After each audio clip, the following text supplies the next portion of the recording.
തുർക്കി Arab രാജ്യങ്ങളെയും അതുപോലെ തന്നെ ഇസ്ലാമിക രാജ്യങ്ങളായിട്ടുള്ള മറ്റ് മേഖലയിലുള്ള ശക്തി കേന്ദ്രങ്ങളിലേക്ക് അവരുടെ പൊതുവായ സമ്മതത്തോടു കൂടി ഒരു കോമൺ മിനിമം പ്ലാറ്റ്ഫോം ബിൽഡ് ചെയ്തുകൊണ്ടിരിക്കുകയാണ്. തുർക്കിയുടെ പ്രസിഡന്റായ റിസെപ് തായിപ് എർദോഗൻ വളരെ വ്യക്തമായി തന്നെ ഈജിപ്തിനോടും സൗദി അറേബ്യയോടും ഖത്തറിനോടും പറഞ്ഞിരിക്കുന്നത് നമ്മളുടെ പൊതു ശത്രു അത്ര നിസ്സാരക്കാരനല്ല. ആ രാജ്യം, അതായത് ഇസ്രായേൽ എന്ന രാജ്യം, ഓരോ മുസ്ലിം രാജ്യങ്ങളെയും വംശവെറിയുടെ പേരിൽ കൊന്നൊടുക്കാനായിട്ടും ആക്രമിക്കാനായും ശ്രമിക്കുകയാണ്. ഇറാൻ നേരത്തെ ഒറ്റയ്ക്കായിരുന്നു എങ്കിൽ ഇപ്പോൾ തുർക്കിയും ഇറാനും തുല്യമായി തന്നെ ഇസ്രായേലിനെതിരെ പോരാട്ടത്തിന് രംഗത്ത് വരികയാണ്. ഇസ്രായേലിൻ്റെ ചെയ്തികൾക്ക് മറുപടി കൊടുത്തേ മതിയാവുകയുള്ളൂ. അഡോൾഫ് ഹിറ്റ്ലർ എങ്ങനെയാണോ ജൂതരെ ഭയപ്പെടുത്തിയത്, ജൂതരെ കോൺസെൻട്രേഷൻ ക്യാമ്പിലിട്ട് ഉപദ്രവിച്ചത്, അത് തിരിച്ചു ചെയ്യാൻ അറിഞ്ഞുകൂടാത്തോണ്ടല്ല എന്നാണ് ഉർദോഗന്റെ വാക്ക്. അതിൽ തന്നെ ഉണ്ട് ഉർദോഗന്റെ തീക്ഷ്ണത എത്രത്തോളം വിപുലമായി കഴിഞ്ഞിരിക്കുന്നു എന്നുള്ളത്.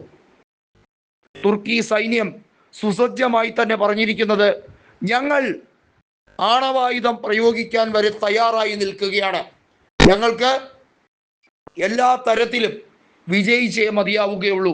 ഞങ്ങളുടെ സഹോദരങ്ങൾ ഗാസയിൽ പിടയുമ്പോൾ അതിൽ നിന്നും ഞങ്ങൾ എന്താണ് മനസ്സിലാക്കേണ്ടത്? ഗാസയ്ക്ക് ഒരിക്കലും നീതി കൊടുക്കില്ല എന്ന് ഉറപ്പിച്ചുകൊണ്ടാണ് ബെഞ്ചമിൻ നെതന്യാഹു ഓരോ ദിവസവും ഓരോ രീതിയിൽ ആക്രമണം നടത്തി വരുന്നത്.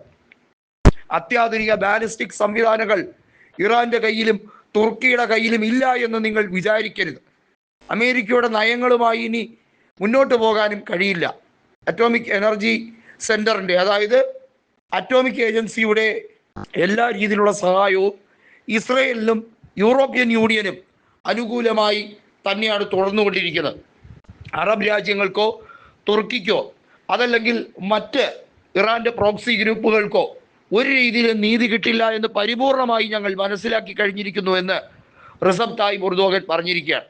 നമുക്കറിയാം, എർദോഗൻ വളരെ വ്യക്തമായി തന്നെ റഷ്യയോടും അപേക്ഷിച്ചിരിക്കുന്നത് എല്ലാ തരത്തിലും തുർക്കി മുന്നിൽ നിന്ന്, ഇറാനെ പോലെ തന്നെ മുന്നിൽ നിന്നുകൊണ്ട് ഫൈറ്റ് ചെയ്യാൻ തീരുമാനിച്ചിരിക്കുന്നു എന്നുള്ളതാണ്.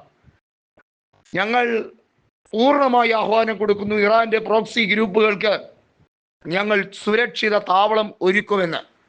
അവരെ സംരക്ഷിക്കേണ്ട ചുമതല കൂടി ഞാൻ ഏറ്റെടുക്കും എന്നാണ് റിസെപ് തായിപ് എർദോഗൻ പ്രഖ്യാപിച്ചിരിക്കുന്നത്. തുർക്കിയെ ഒന്ന് ആക്രമിച്ചു നോക്കൂ, അപ്പൊ കാണാം എന്തായിരിക്കും അതിന് ഇസ്രായേൽ കൊടുക്കേണ്ടി വരുന്ന വില എന്നുള്ളത്. ഇസ്രായേൽ ഇന്നേ വരെ കാണാത്ത ഒരു അത്യാധുനിക പോരാട്ടമായിരിക്കും ഉണ്ടാവുക. പിടിച്ചടക്കാൻ കഴിയാത്ത വിധത്തിൽ നിങ്ങൾക്ക് തിരിച്ചടി ഉണ്ടാകും. ഖാൻ യൂനീസിലും തെക്കൻ ഗാസയിലും നിങ്ങൾ നടത്തുന്ന വംശീയവെറി അനുദിനം ശവക്കൂമ്പാരങ്ങൾ കൂട്ടിക്കൊണ്ടിരിക്കുകയാണ്. ഇതിന് മാപ്പില്ല എന്ന് എർദോഗൻ ഉറപ്പിച്ചു പറയുന്നു.